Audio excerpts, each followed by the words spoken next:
Varicose veins కి సరైన చికిత్స కోసం సంప్రదించండి ఎవిస్ హాస్పిటల్. నమస్తే రమగారు. నమస్తే జయ. రమగారు, కార్తీక మాసం విశిష్టత ఇవన్నీ మనం మాట్లాడుకున్నాం. మరి నెక్స్ట్ మార్గశిర మాసం.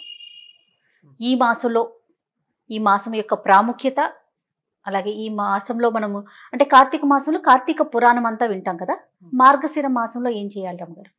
మార్గశిర మాసం అంటే అసలు భగవానుడు చెప్పాడు శ్రీకృష్ణ పరమాత్మ భగవద్గీతలో, మాసాన మార్గశీర్షోహం అని. నేను మాసాలలో మార్గశీర్ష మాసం అంటే పరమోత్తమమైన మాసం మార్గశీర్షం అంటారు. అయితే మార్గశీర్షంలో తొలి రోజుల్లో కాకుండా సంక్రమణం అయ్యాక సూర్యుడు రవి సంక్రాంతి ఎప్పుడు వస్తుంది? రవి సంక్రమణం, ధనుస్ సంక్రమణం అంటాం. దాన్ని మనం నెలగంటు పెట్టడం, నెల పట్టు పట్టడం ధనుర్మాసం. ఆ ధనుర్మాసం రావడానికి 15-16 తారీఖులు అట్లా వస్తుంది. 12, 13, 14, 15 ఆ తారీఖుల్లో. అయితే మనకి ధనుసు మొదలైపోతుంది. ఈ మార్గశిరం మాత్రం 5-6 తారీఖులకే వచ్చేస్తుంది. అంటే పాడ్యమి మొదలయ్యాక ఒక 5-6 రోజులు, 7-8 రోజులు గడిచాకే సంక్రమణం సిద్ధిస్తుంది.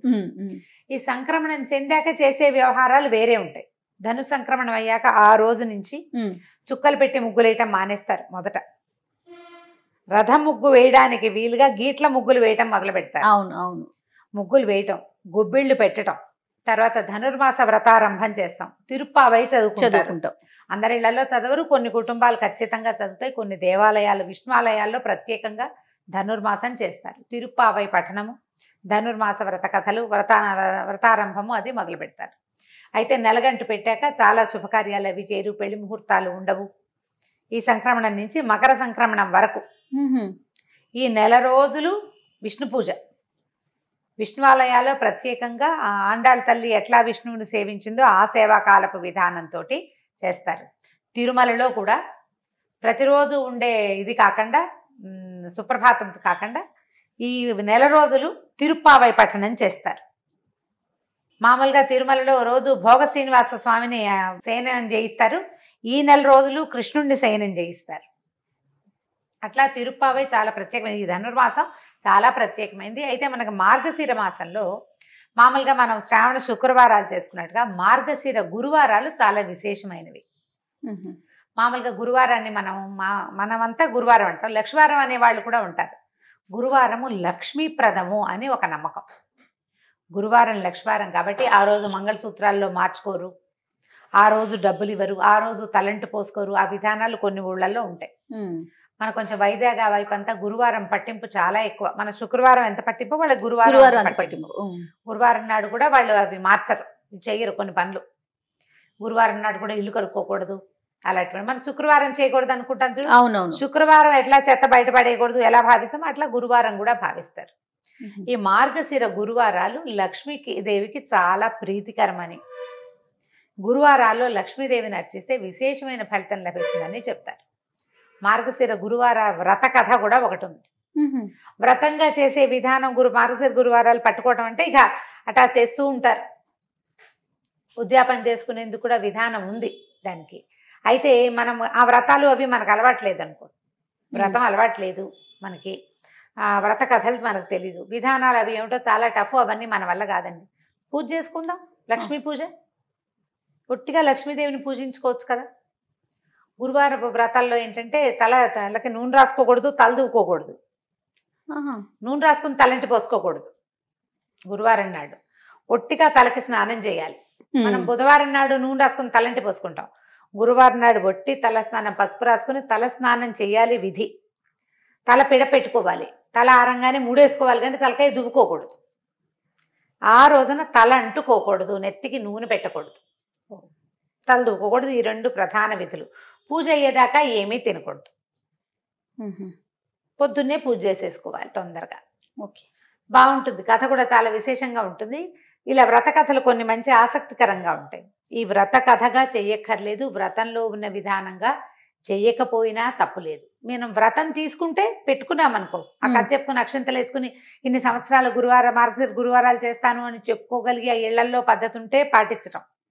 ఇంట్లో పద్ధతి లేని వాళ్ళు కొత్తగా మొదలు పెట్టద్దు.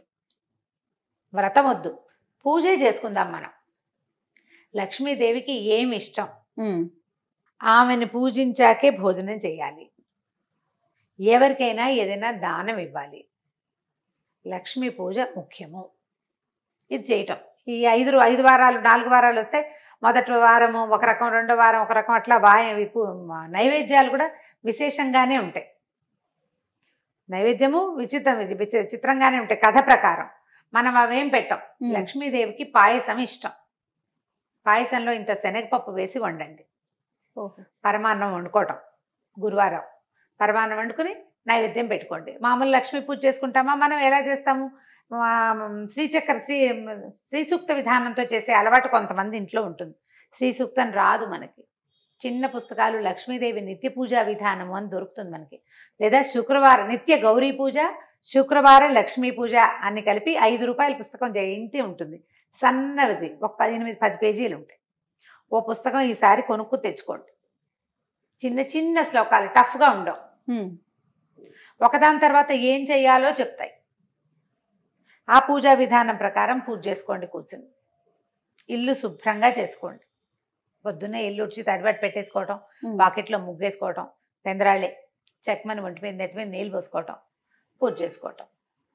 బ్రేక్ఫాస్ట్ ఎత్తేసి లంచ్ చేయండి పోనీ, లేదా బ్రంచ్ లాగా చేసుకోండి. వంట చేసుకుని అక్కడ పెట్టుకుని పూజ చేసుకుని తర్వాత భోజనం చేయండి. ఈ ఒక్క నియమం పాటించండి చాలు. తినకుండా పూజించుకోవాలి ఈ ఒక్క రోజు. ఓపిక లేదు మీకు, ఊరుకోండి, దండం పెట్టి లక్ష్మీ అష్టోత్తరం చదువుకోండి. వాళ్ళ మార్గశిర గురువారం చాలా మంచి రోజు అయితే సరిపోతుంది. సాయంకాల పూజ లేదు, ఇది పగటి పూజ పొద్దున్నే. సాయంత్రం లక్ష్మీ పూజ మనం ఎప్పుడు చేస్తాము? దీపావళి అప్పుడు చేసుకుంటాం. అవును. ఈ గురువారం లక్ష్మీ పూజ మాత్రం పొద్దున్నే చేసుకోవాలి. ఉదయకాలమే పూజ చేసుకోవటం, ఓ నమస్కారం చేసుకోవటం, పాయసం నివేదన చేసుకోవటం, కానిచ్చుకోవటం. ఇక తర్వాత ఇంకా వ్యవహారం ఏం లేదు. దీనికి ఏకభుక్తము భూషయనము లాంటి నియమాలు ఏం లేవు. పూజ మాత్రం ఇంపార్టెంట్. ఓకే. వ్రత కథ ఏమైనా చెప్తారా? చెప్తాం కదా. పూర్వం అట ఒక బ్రాహ్మణ కుటుంబం ఉండేది. సుశీల అని ఒక పిల్ల ఉంది వాళ్ళకి. అయితే సుశీల కాస్త 4-5 ఏళ్ళు వచ్చాక తల్లి మరణించిందట. తండ్రి ద్వితీయ వివాహం చేసుకున్నాడు. పెద్దగా అంత ఆపేక్షగా చూసేది కాదు ఆవిడ. పర్వాలా ఏదో ఒక మాదిరిగా చూసేది. ఆవిడకి వరుసగా పిల్లలు పుట్టారు. పిల్లల్ని ఎత్తుకుని ఆడించడానికి ఈ చిన్న పిల్లకి సుశీలకు అప్పచెప్పేది. ఎత్తుకుని ఆడించడానికి ఎత్తుకోవాలిగా, చేతిలో బెల్ల ముక్క పెట్టేది.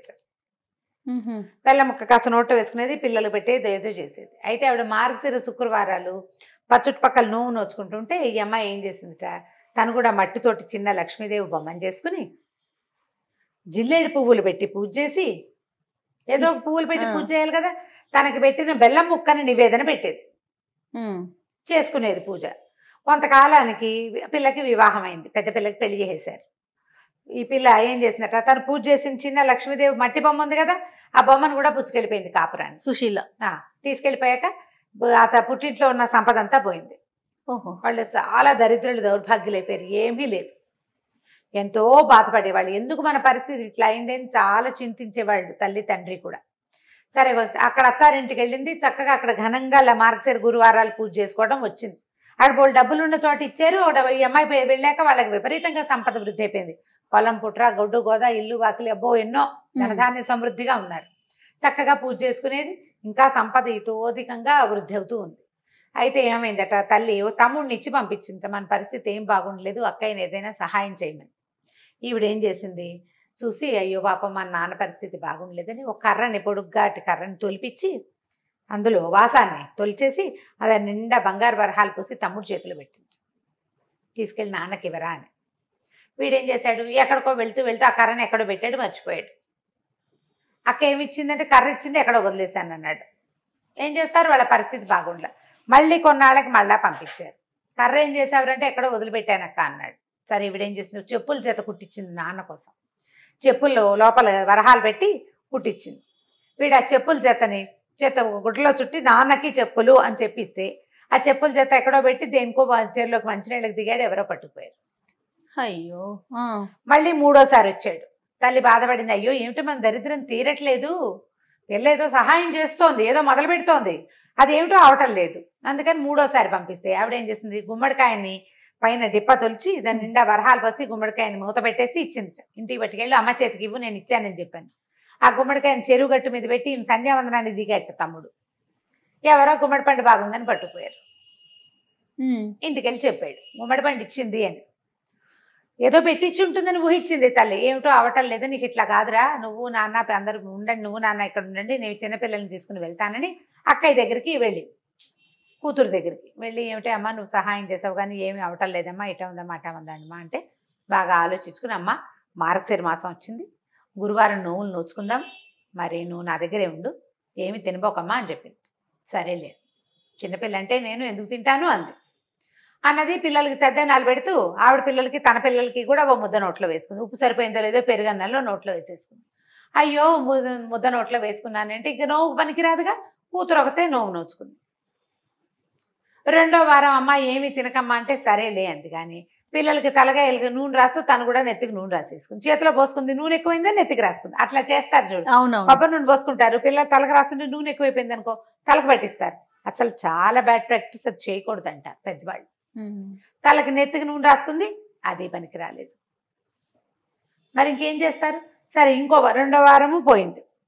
మూడో వారం కూడా ఏం చేసింది ఈవిడ, పిల్లలకి ఏవో అవి ఇవి పెడుతుంటే మరమరాలు కింద పడింది, తీసి ఎత్తి నోట్లో వేసుకుంది.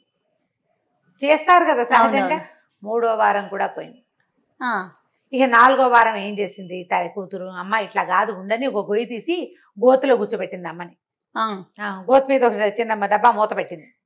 నువ్వు ఇక్కడే కూర్చో, నా పని అయ్యేదాకా, పని అయిపోయాక నేను నిన్ను బయటికి తీస్తే వ్రతం చేసుకుందామని.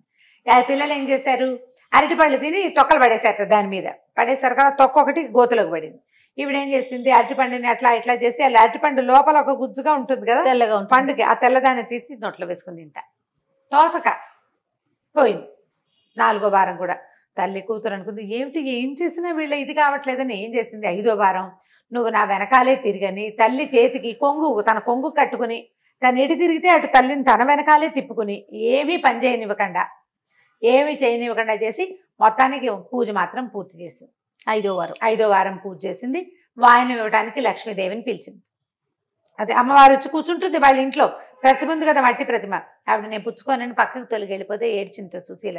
ఇంత కష్టపడ్డాను, మా అమ్మ నా పుట్టిల్లు వైభవంగా ఉండాలని, ఎందుకమ్మా నువ్వు ఎందుకు వాయనం తీసుకో అంటే, చిన్నప్పుడు నువ్వు నోచుకుంటుండగా మీ అమ్మ నేను చీపురుతో కొట్టింది ఈ సవితల్లి, అప్పుడు నాకు చాలా కోపం వచ్చింది, ఆ కోపం ఎలా తీరాలి నాకు, అందుకని నేను తీసుకోను వాయనం అనేసరికల్లా ఇవిడ బాగా లబలబలాడి బతిమలాడింది, మా అమ్మ నా తల్లిని క్షమించు, ఆవిడకి బుద్ధి వచ్చింది, ఇప్పుడు చూడు ఎంత బాగా ఉంటుందో నాతోటి, వాళ్ళ తెలీదు, మాత్సర్యం ఉంటుంది మనుషుల్లో, తెలియక చేసిన పని కదా, ఈ మత్సరం రేపు నాటికి నన్ను ఇబ్బంది పెడుతుంది అనే ఇంగితం లేక ప్రవర్తించింది, మా అమ్మని క్షమించు, నువ్వు నాకు సహాయం చేయి, నా పుట్టిల్లు కూడా బాగుపడేలాగా చేయవా అని బతిమలాడితే, సరే మళ్ళీ నోవు నోయించమని.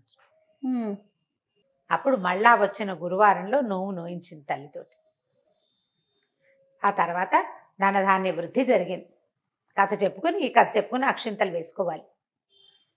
ఆ రోజు పూజ అయ్యేదాకా తల దువ్వకూడదు, నూనె రాసుకోకూడదు, ఆ నియమాన్ని పెట్టుకోవాలి. ఏమీ తినకూడదు. ఎవరికైనా ఈ కథ చెప్పాలి. ఈ కథని ఎవరికైనా చెప్పాలి, అది నియమం.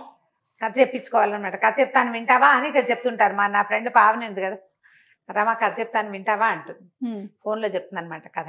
ఎవరికైనా చెప్పాలి, చెప్తే మంచి ఫలితం లభిస్తుంది. ఈ కథను చెప్పుకొని అక్షింతలు వేసుకోవటం. ఇప్పుడు మనం ఈ కథా విధానము, వ్రత విధానము, ఇంకా అవి ఉన్నాయి ఇందులో పద్ధతులు, నేను కొంచెం బ్రీఫ్గానే చెప్పాను. ఇళ్లలో ఉన్న వాళ్ళు చేసుకుంటారు. స్త్రీల వ్రత కథలని పుస్తకాలు ఉండి వ్రత కథలు ఫాలో అయ్యి వ్రతాలు చేసుకునే వాళ్ళు ఉంటారు, ఆ కథలు ఫాలో అయ్యే వాళ్ళు అవుతారు. మీ ఇంట్లో లేకపోతే దీన్ని మొదలు పెట్టుకోవద్దు, వద్దు. పూజ చేసుకోండి లక్ష్మికి, అంతే. మార్గశీర్ష మాసం భగవంతుడితోటి సమానమైన మాసం. ఈ మాసంలో సూర్య సంక్రమణం అయిన తర్వాత, ధను సంక్రమణం తర్వాత చేసే పూజా విధానాలు ఒక ఎత్తు అయితే, ఇందులో వచ్చే 4 లేదా 5 గురువారాలు పూజిస్తే విశేషమైన ఫలితం లభిస్తుంది. లక్ష్మీ ప్రసన్నంగా ఉంటుంది. అమ్మవారు నిత్యానపాయిని, స్వామిని వదిలిపెట్టదు. విష్ణు పూజ చేసే నెల ఇది. ఇలాంటప్పుడు లక్ష్మిని కూడా పూజిస్తే మనకి ఫలితం బాగుంటుంది. కాబట్టి ఈ 4 వారాలు 5 వారాలు, ఈసారి ఎన్ని గురువారాలు వచ్చినాయో అన్ని గురువారాలు నియమంగా లక్ష్మీ పూజ చేసుకోండి. లక్ష్మీప్రదమైన పువ్వులు కానీ, పళ్ళు కానీ, తర్వాత పసుపు కుంకుమలు ఎవరికైనా ఇవ్వండి, మంచి ఫలితం లభిస్తుంది తప్పకుండా. నమస్తే.